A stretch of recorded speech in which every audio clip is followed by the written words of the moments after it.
Hello, my dear listeners. My name is Kishore Ganesh, and in this episode, well, let me begin this episode by saying that I can't believe a Japanese anime movie has received such a huge opening in Bangalore, India, as Jujutsu Kaisen has. Mind you, this is not even a quote unquote legacy anime like your Dragon Ball Z, or neither is it part of a film festival. Shout out to the brilliant Japanese Film Festival, magnificent event.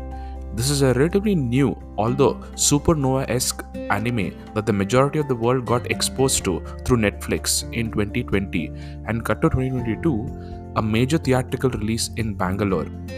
And now, without any further delays, let me head into the review.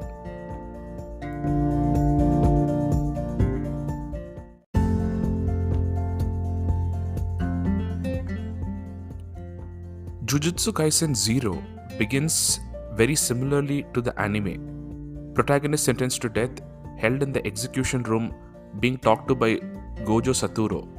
And being faithful to the theme, the rest of the film is how the protagonist fares with a second chance. But despite the slightly rehashed plot, the incidents that occur in the film, battle related and the ones at the high school, are quite gripping and entertaining. The movie makes it a point to give enough depth and space to many of the main characters that we are familiar with, and even introduces new ones that could be recurring. There are enough hero moments to go around, which, let's be honest, is one of the main features of anime that keeps us coming back for more.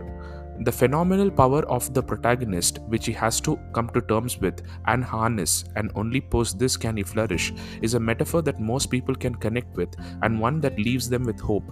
Of course, the final formulaic action that the protagonist takes is to defeat an external evil with the help of his power, which still works every single time as a formula, provided it is executed well, and in this movie, it is indeed executed well. Part of the reason for this is that both the protagonist Yuka Okutsu and the villain Suguro Geto are very well written, thereby allowing the audience to empathize with them.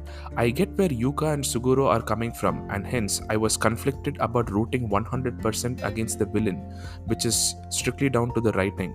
At some point, you just have to adopt a thought shared by Yuka himself to Suguro, who says, "I don't know much about what has happened in the outside world with the Jujutsu sorcerers, but you're hurting my friends and I have to stop you." The beauty of this movie is that the runtime of 1 hour and 45 minutes just passes by in a jiffy, and you wish that it could have run for longer. And if that's not a sign of an entertaining movie, then I don't know what is. If you're a fan of Jujutsu Kaisen or even anime, you will surely enjoy this film. And if you're an Indian anime fan, you will surely want to be a part of an experience where probably for one of the first times an anime film has been celebrated this widely in Bangalore. And going by the reception for this film, I think many more anime films will get similar wide theatrical releases. What a time to be alive. Oh, one more thing. This thought just crossed my mind. The setup of Jujutsu Kaisen is very similar to the Harry Potter storyline. Think Gojo Satoru as Albus Dumbledore, Suguro Geto as Grindelwald, and Yuka/Itadori as Harry, and you will see what I'm going on about. Once again, my name is Kishore Ganesh. This is the Vocal About Visuals podcast, and thank you, my dear listeners, for your time and for listening. Please follow me on my socials on Instagram and Twitter @podcastplural.